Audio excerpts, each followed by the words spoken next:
Hello everyone, my name is Jeremy McDonald, and this is my first video blog.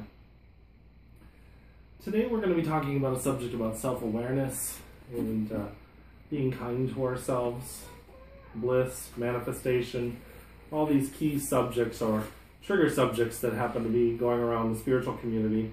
But before we do that, I actually want to read you guys a passage from the Tao. So the passage goes like this. It says, "Knowing others is intelligence. Knowing the self is wisdom. Mastery of others is strength. Mastering yourself is true power. If you realize that you have enough, you truly are rich. If you stay in the center and embrace death with your whole heart, you will endure forever." It's actually very interesting because most of us are looking for wealth, or we're looking for happiness, we're looking for a way to get ahead in this world. And what we don't really understand is the true way to get ahead in this world is to fully go within, to fully understand yourself on a very deep level. And it's important to understand that even though that I'm talking about this and that I teach this and I give lectures about this and sermons about this on a regular basis, that I'm going through this work just as much as you are. You see, self-awareness is not a practice that just happens overnight. It just happens to be something that is a lifetime process. So it's very important for you to understand that the people standing up speaking about this, the people that are writing the books, the people that you're looking to for guidance, are the ones that are actually going through it with you. So oftentimes we look at these teachers and we think that they have something more than what we have, and that's just not the case. It's not true. So what I really want you to understand is that we are now going to be playing this game called the awareness game, and I want everybody to play this game with me. And so what that means is that you're going to practice on a daily basis self-awareness. You're going to practice looking at your story. You're going to practice looking at what you're projecting out onto the world and what you're creating, co-creating within your world. And how do you do that? How do you do that? Well, first of all, you're going to start off with your insecurities. You're going to look at anything that you are afraid of. You're going to look at anything that makes you say, I don't want to do that. That makes me uncomfortable. Those are the things you're going to go into right away. Those are the places where you're going to go every day, every moment, and you're going to live in the now of the moment with it. I'll give you a story about a friend of mine, and I think this is actually a very profound story. It was a young man that I met many years ago, and he's actually a very close friend of mine now, where he was so shy that he could barely even talk in a room. He would get so frustrated with himself because there was things that he wanted to say, and he missed out on saying it because he was so afraid of what people would think, or they didn't want to hear what he had to say. And he went through this for a very long time, and through encouragement of his friends and loved ones to really say it's okay for you to speak your mind, he finally has started doing that. And more importantly, he is now speaking in front of crowds of people, winning awards, as in the Honor Society, as the president of the Honor Society, and he's really just went above and beyond and grown in his life. Now, I've seen this story over and over and over again with people that I've worked with, and what's more important is that I was a very shy person and a very scared person, like many of you. And so what I really want you to understand is that each one of you has a bright, shining light within you. And the only person holding you back, really, is you. And the only reason why you're holding yourself back is because you're afraid. Fear, false evidence appearing real. Now, this doesn't mean that you go out and you throw yourself in the busiest street in front of traffic and say, I need to overcome this fear. That would be impractical. We have to stay grounded in how we do these things. And things that we have to understand. The flesh, this body, can be damaged. It can be hurt. What we're talking about here is fears that prevent us from achieving our goals or achieving happiness in life because we're hesitant to step forward.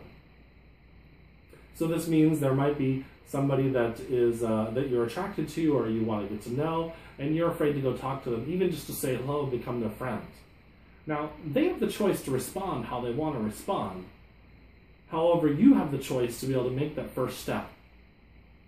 And so this is what it means about doing the inner journey. So we have to face these inner demons that say, I can't do that, or I shouldn't do that, or I know they might reject me, or I'm afraid of rejection, or I don't want to get hurt, or I don't want to get my heart broken. We have to face those on a daily basis. And all those things come from conditioning of where we've been hurt, or where people have told us this is the way it should be, and that this is going to be hard. And all that conditioning that we had when we were young children, or throughout our young adult life, or through our lives, we have to face that conditioning, and we have to say, I don't believe it anymore. I believe in something greater, and that greater is this divine energy, or whatever you want to refer to it, this greatness that's within me, that deserves the best of everything. Let me say that again. That deserves the best of everything. You, watching this video right now, you deserve the best of everything. And so I find it actually very disparaging when I see things like the 99% or the 1%, and maybe all that on paper is very true. However, I want you to let you know that because of who you are and who your soul is, you are way beyond anything that is 99% or 1%. You are a divine being. You have a soul that is massive in its expansion of consciousness, and it's massive in who it is as a being.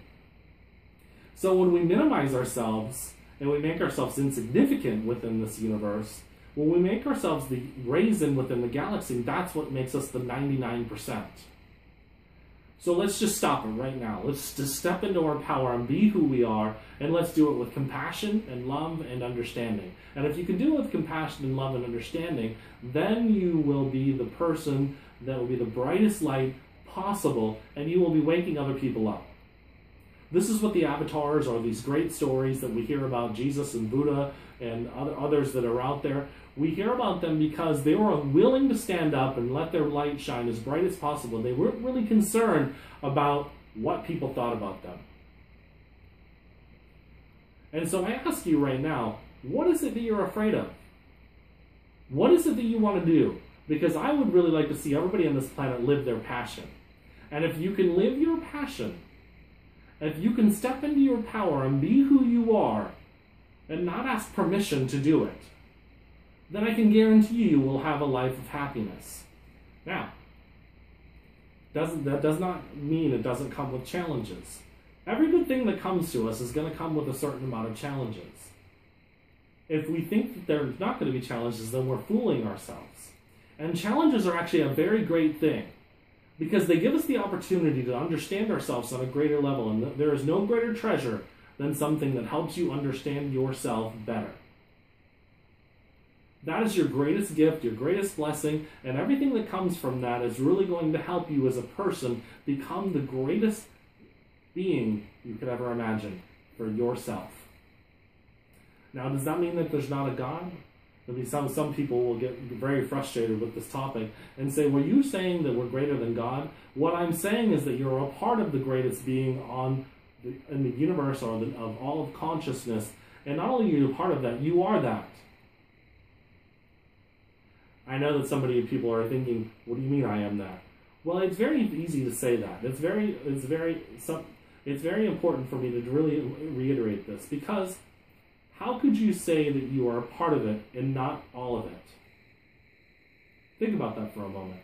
If I was to grab my toe here, because I'm sitting and I'm being very casual here in my shorts and t-shirt, if I was to sit here and grab my toe right here and say to my toe, you're just the toe and that's all you are, how could it possibly just say it's the toe?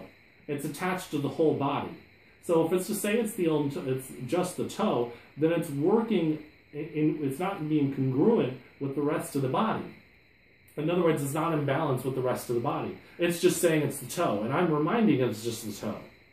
If the heart is just to say that it's the heart, and it forgets that it's a part of the whole, it's not going to function correctly with the rest of the body. And this is what's happening within our world. This is what's happening. We think we're so far removed from God or the universe or consciousness, whatever you want to refer to as goddess. It doesn't matter what you refer to it as. You are not only a part of it, you are that. And this is really hard for us to understand. This is why we feel insignificant. This is why we feel we're part of a 99%. And this is why we feel that there are overlords over us those men and women or whoever they are that we think are overlords are insignificant in comparison to who you are. At least on a third dimensional level, because they have souls just like us.